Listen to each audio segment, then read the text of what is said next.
Bonsoir à tous et bienvenue à votre émission P-Prod Buzz, le site numéro 1 du Raprim, un site d'information et de vidéos d'actualité. Vous êtes aujourd'hui là avec votre animatrice Surgili. Nous revoilà pour un nouveau numéro de votre émission préférée. C'est parti. Nous revoilà aujourd'hui avec un autre animateur, Adama Sangare. Adama, bonsoir. Bonsoir Tarougi, ça va? Quant à moi, je me porte bien. Comme elle a si bien dit, c'est Sangare Adama, votre présentateur. Je suis là pour vous présenter votre émission qui se cache plus, qui dit plus son nom. C'est P-Prod Buzz, la famille. Une émission qui touche aussi bien le niveau social que musical, une émission qui touche aussi bien le niveau national qu'international. Et comme actualité internationale, on va vous parler surtout du séisme qui s'est produit en Turquie et en Syrie. Vraiment, nos pensées vont aux familles des victimes et nous prions Allah que leur âme repose en paix. Et surtout, seconde actualité, la guerre qui sévit en Ukraine et en Russie. Vraiment, nous prions Dieu que ça n'impacte pas nos activités, que ça n'impacte pas aussi le développement du monde. Et surtout pour l'actualité musicale, le clip on va dire peut-être que tout le monde a vu, que le clip dont beaucoup ont kiffé, que le clip de notre cher bandit diplômé, qui n'est rien d'autre qu'authentique, il a fait sortir son clip et qui est disponible sur toutes les plateformes, qui s'appelle Bondo. La famille a les regarder. Voilà, c'est la Mauritanie qui gagne, donc P-Prod Buzz, votre émission. Notre invité aujourd'hui, c'est Babli, un expert dans le domaine musical. Nous allons discuter de ses sons et de son expérience dans le domaine musical. Donc, restez à l'écoute pour connaître plus votre artiste.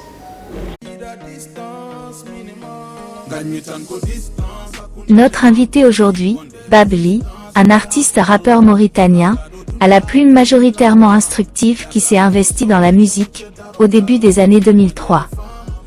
Il a évolué dans plusieurs groupes avant de cofonder avec son ami Diazo, le groupe Awet Louk Rapaïs qui est défini en Mauritanie comme étant un groupe socio-poétique qui travaille dans le recadrage des jeunes à travers ses chansons qui éduquent, interpellent et rappellent au droit schéma et à la bienfaisance.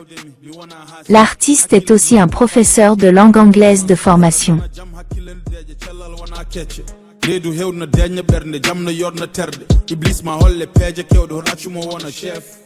Aujourd'hui, je suis très heureuse de vous présenter Babli et accueillons-le ensemble. Merci d'être là et bonsoir. Salam alaikum tout le monde. Donc content d'être là aussi. Babli Awet Louk Rapaïs, artiste rappeur. Content d'être là et puis je suis prêt pour toutes les questions, Inch'Allah. Alors, c'est quoi votre nom et prénom et votre lieu de naissance et votre ethnie?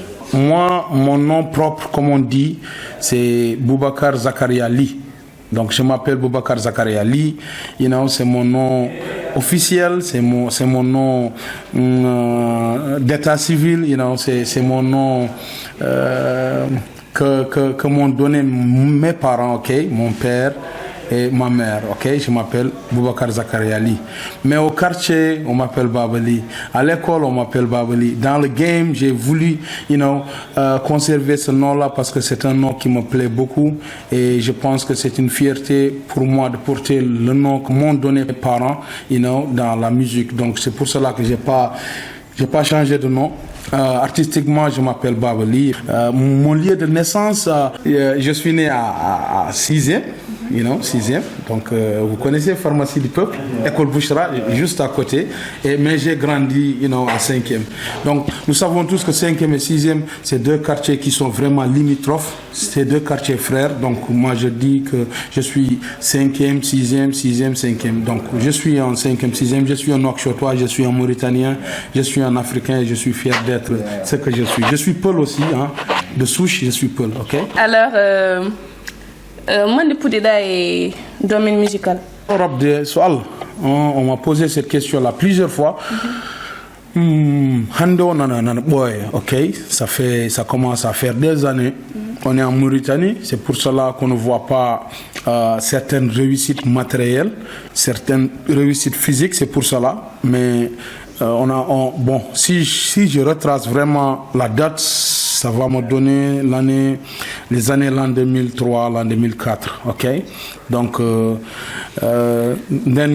quoi. Tu vois, on jouait avec, il y avait l'amour du rap qui commençait à grimper dans nos cœurs, you know. Donc, mais en réalité, on a commencé à prendre la chose au sérieux dans les années l'an 2009. Donc ça trouvait déjà qu'on était à la fac, tu vois. On était maintenant étudiants, on avait un peu de liberté pour nous, you know, on était un peu, disons, adolescents, quelque chose comme ça, ok. Donc on avait cette liberté-là, on avait aussi cette ouverture d'esprit-là qui nous permettait aussi de développer, you know, le rap. Donc c'est ça. Inspiration et tes chansons. Bon, tu sais, l'inspiration, bon, tu sais, c'est naturel, c'est naturel. Je dirais que c'est une question d'habitude aussi, parce que je ne peux pas te dire combien de chansons j'ai écrites. Non, je peux pas te dire, parce que c'est devenu une question d'habitude, ok? Donc je suis sûr et certain que ma première écriture n'a pas été facile. Mais aujourd'hui, tu regardes la copie, you know, tu regardes une feuille et automatiquement elle est pleine. C'est-à-dire que tu as l'expérience, you know, tu as aussi vraiment l'expertise, you know, tu as la prouesse quand tu choisis un thème, quand tu choisis une thématique, you know, quand tu choisis un sujet sur lequel tu veux débattre, sur lequel tu veux écrire, sur lequel tu veux chanter, you know, tu as déjà en avance, l'idée déjà du thème, you know, de la thématique. Donc facilement, you know, c'est comme une rédaction à l'école. Et alhamdoulilah, il se trouve aussi que j'ai été un bon élève avant. You know, maintenant je ne suis plus un bon élève, you know, parce que, you know, c'est ça avant. Donc cette intelligence-là intellectuelle, cette bonté-là dans le domaine des études, ça a aussi influencé la manière dont j'écris aussi mes textes. Donc ça a aussi influencé la manière dont je construis ces chansons-là. Vous voyez? Donc c'est devenu quelque chose d'habituel, quelque chose de facile, quelque chose de, you know, c'est la routine, quoi. Donc bon, il n'y a pas d'inspiration, parce que aujourd'hui, tu penses, tu as un esprit, alhamdoulilah, tu réfléchis, tu vois, et puis tu vois, tu sais qu'il y a des choses aussi qui sont logiques. Seulement maintenant, ce qui fascine les gens, c'est qui, you know, parce que machallah, comment la personne arrive à toucher une autre personne, you know, dans le cœur à travers une chanson. Comment? C'est simple. Nous, on choisit les mots. Au lieu de dire maison, on dit domicile. On met ça dans une phrase. C'est juste des jeux de mots, hein. C'est pas bizarre. Donc, toi-même, tu peux le faire. Toi-même, tu peux écrire une chanson. Mais ça demande vraiment un peu de courage, un peu d'endurance, parce que c'est pas facile aussi. C'est pas automatiquement que tu as toutes les choses réunies, you know. Donc, tu as besoin un peu de courage, un peu d'amour aussi, parce que tout ça est basé, you know, sur l'amour. Une chose, que ça soit le football, que ça soit le rap, que ça soit la danse, il faut déjà cet amour-là. Et une fois que tu as l'amour, je pense que le reste vient facilement. Okay. Vous nous inspirez vraiment. Nice, merci. Et Holgond idolement et Ndergema. Avant, j'en avais, à vrai dire. Avant, j'ai écouté pas mal d'artistes, hein, lorsqu'on était encore gosse, lorsqu'on était encore, you know, adolescent, lorsqu'on débutait même, on avait des gens qui nous influençaient, et je pense que tout artiste est passé par là. Et moi, c'est une fierté de dire, par exemple, que les Jaminteki, ils m'ont beaucoup, j'ai beaucoup consommé leur musique, ok? Donc, je vais aussi dire les Number One African Salam, que je salue de passage, ils m'ont beaucoup influencé, parce que quand tu écoutes la personne, you know, plusieurs fois, vraiment, ça trouve que cette personne-là a quelque chose d'attirant. Si c'était pas vraiment intéressant d'aller écouter ça qu'une seule fois et après tu laisses tomber, ok? Mais si tu écoutes, tu réécoutes, you know, donc tu as ça, quoi. Donc avant j'avais toutes ces personnes-là qui m'inspiraient, à vrai dire, mais vu que ces personnes-là ne sont plus dans le milieu, comme on peut le dire, comme on peut le voir, ok? Donc je ne dirais pas qu'il ne m'inspire plus. Non, je dirais pas ça, parce que quelqu'un qui t'inspire, c'est quelqu'un qui t'influence. Ok, donc ton grand-père peut être ton inspiration. Il peut être même s'il n'est pas rappeur, même s'il n'est pas musicien. Donc le fait que tu l'écoutes parler, donc il te fait gagner beaucoup de connaissances, beaucoup d'expérience. Ça, et il y a des personnes qui sont là toujours avec moi, ils sont loin, ils sont à côté, ils sont un peu partout, machallah. J'apprends beaucoup quand je leur parle, quand ils me parlent, et ça aussi, ça m'aide dans mon inspiration, ça m'aide dans ma manière de construire les chansons. C'est seulement ça. Mais avant, j'ai beaucoup écouté le rap mauritanien, j'ai beaucoup consommé le rap mauritanien, j'ai beaucoup consommé le rap.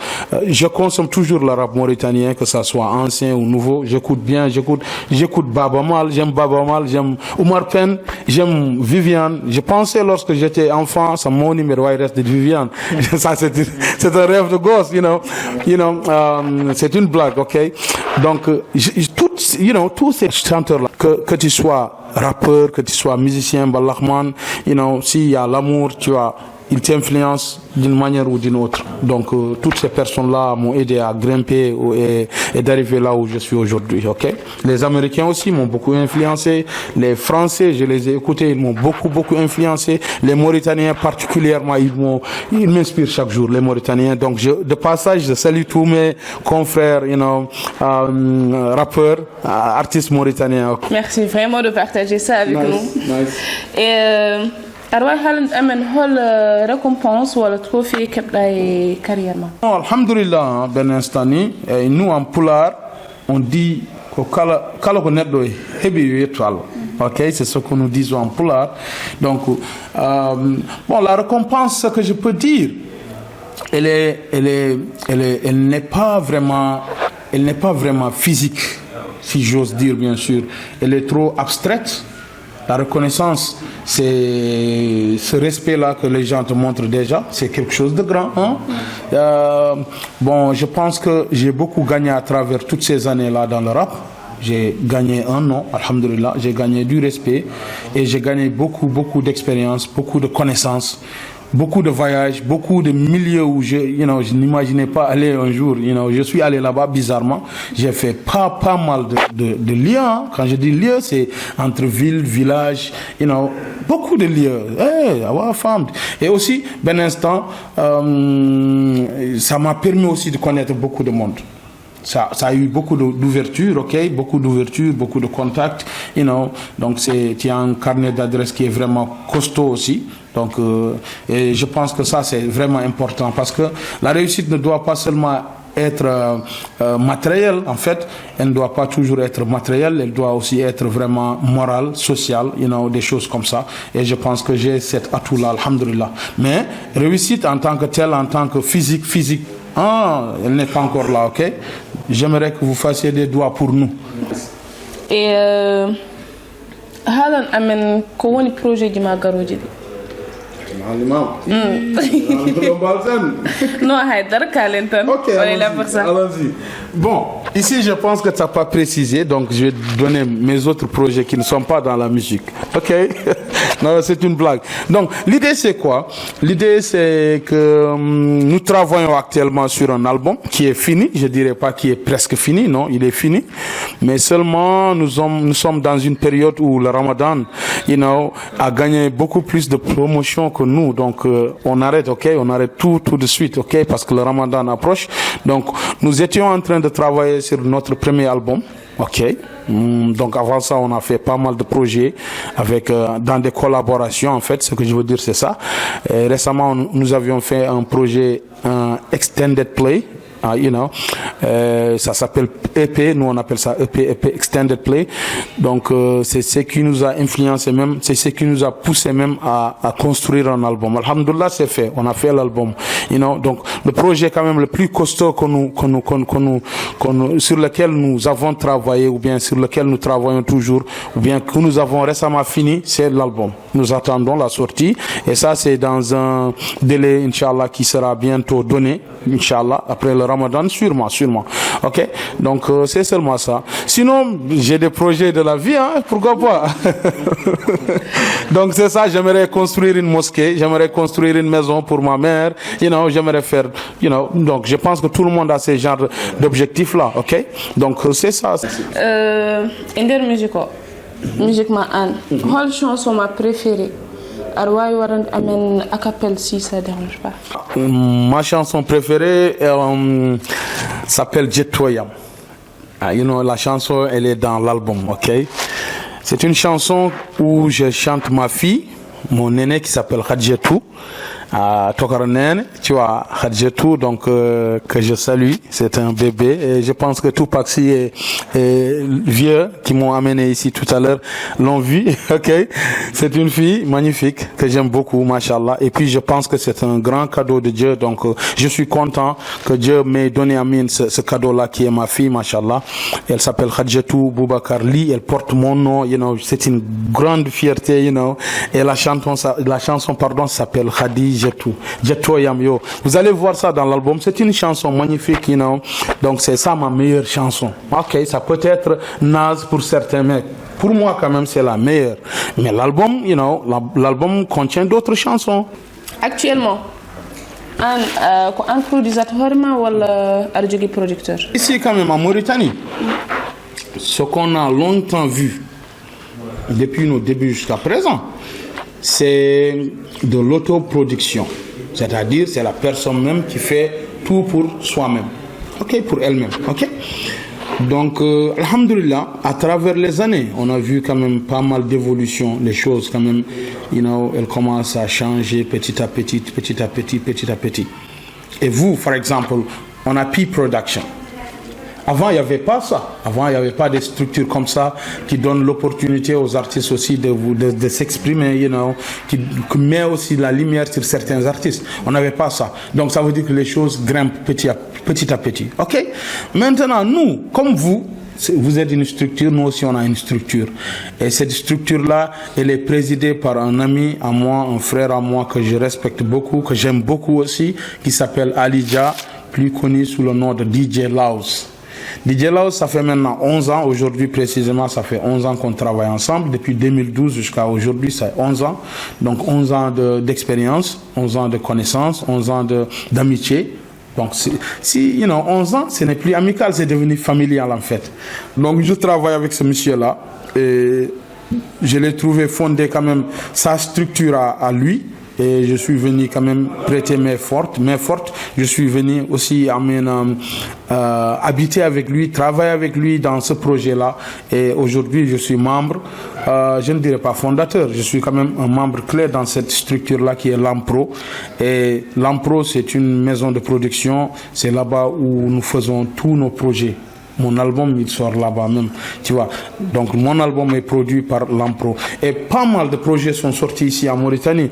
Et ces projets-là sont produits par l'Ampro. Donc, je suis aujourd'hui partenaire et, you know, membre et une production de l'Ampro, ok? Donc, je salue de passage tous les membres de l'Ampro, tous les artistes de l'Ampro. Et de passage, j'aimerais aussi dire qu'il y a des artistes qui sont dans l'Ampro. Un duo qui est vraiment chaud. Il s'appelle, le duo là, c'est deux personnes, ok? C'est Ambaila et Maxime. Et je pense avant-hier, ils ont fait une vidéo qui est vraiment magnifique. Je pense que la vidéo s'appelle Njilao. Vous allez trouver ça sur YouTube. Donc, ces gens-là, ils sont produits par l'Ampro, machallah. Et vous allez voir, bientôt leur projet, le 12 mars, ce 12 mars-là. Donc, vous allez voir leur produit, inchallah, leur mixtape. Donc, ça veut dire que, you know, l'Ampro, c'est une maison aussi qui travaille avec pas mal d'artistes. Moi y compris, ok? Et c'est une fierté pour moi d'être, you know, un membre et un artiste de l'Ampro. Quelle expérience des moments de marquantes en tant qu'artiste? En fait, du moment que tu vas voir beaucoup de choses. Du moment que tu vis, tu vas voir beaucoup de choses. Ok? Bon, là, je ne sais pas, mais oui, parce que tellement les expériences sont nombreuses, alhamdulillah, mashallah. Mais quand même, il y a des fascinations, il y a des chocs, il y a des choses que tu vois, ça te choque, you know, ça te stresse. Mais avantage du boulot. Nous, par exemple, dans nos voyages, quand on fait nos tournées, on est allé une fois dans un village qui s'appelle Kalignor. Je n'ai jamais entendu, you know, ce village auparavant. Waouh! Mais quand ça dans les villes, on voit ça à Nouakchott, les gens viennent t'apprécier, te dire, hey, je t'aime beaucoup, you know, tu fais quelque chose de nice. Mais là-bas, c'est des mamans, c'est des vieux qui te disent, hey, ce que tu fais, moi j'ai aimé ça. Une maman, nous ici, une maman n'est pas supposée écouter du rap. Et là-bas, une maman te dit, hey, j'ai aimé ça, ta chanson-là. Ce que tu dis là, oh, c'est vrai, j'ai aimé ça, marqué. Et un autre gars, il m'a beaucoup fasciné. Il s'appelle Suleiman Sy, je ne peux pas oublier son nom. Moi, j'ai fait une chanson qui s'appelle Fijir Tadou. Dans mon précédent projet, le projet Still Standing qui est sorti il y a de ça maintenant une année, ok? Le projet s'appelle Still Standing et dans le projet il y a une chanson qui s'appelle Fijir Tadoum. Fijir Tadoum, je mets en valeur la prière. Fijir Tadoum, ok? Fais tout ce que tu veux, mais quand même prie. Dieu il te dit, fais tout ce que tu veux, mais prie. Essaye quand même d'être bien. L'idée, c'est ça. Essaye d'être bien. Tu sais, le gars, c'est un Sénégalais. Il s'appelle Suleiman Sy, c'est mon ami. Aujourd'hui, on est amis, on est potes. Et il a fait tout pour nous organiser un concert chez lui, dans son village, qui s'appelle Wadebere. On est allé là-bas, et puis ça a été vraiment formidable. Le gars, il m'a dit, regarde, toi, j'ai écouté pas mal de rappeurs, mais un rappeur comme toi, je n'ai jamais vu. Je lui ai dit, comment? Et pourquoi? Il me dit, regarde, moi, toutes tes chansons me plaisent beaucoup. Mais ta chanson Fijir Tadoum, ça a changé ma vie. Je lui ai dit, Anne Suleiman, pour moi c'est des blagues, mais c'est pas des blagues. Il m'a dit, regarde, moi je suis musulman de confession. Mon père est musulman, je suis africain, je suis musulman, je suis sénégalais, je suis musulman. Suleiman Sy, c'est un nom musulman. Ok? Il me dit, mais je suis marié, j'ai mes enfants, mais je n'ai jamais, je néglige toujours la prière. Mais il m'a dit, j'ai écouté ta chanson là où tu dis donc Hewiko Mbas mi Joule de Guedj mais Nyane Fof Allah comme une seconde chance. Il lui dit ce petit passage là l'a beaucoup marqué. Il dit lui il est là chaque jour, il ne prie pas, il fait ce qu'il veut. Mais chaque jour, bizarrement, Dieu lui donne à manger, Dieu lui donne la santé, Dieu lui donne aussi un autre jour dans sa vie.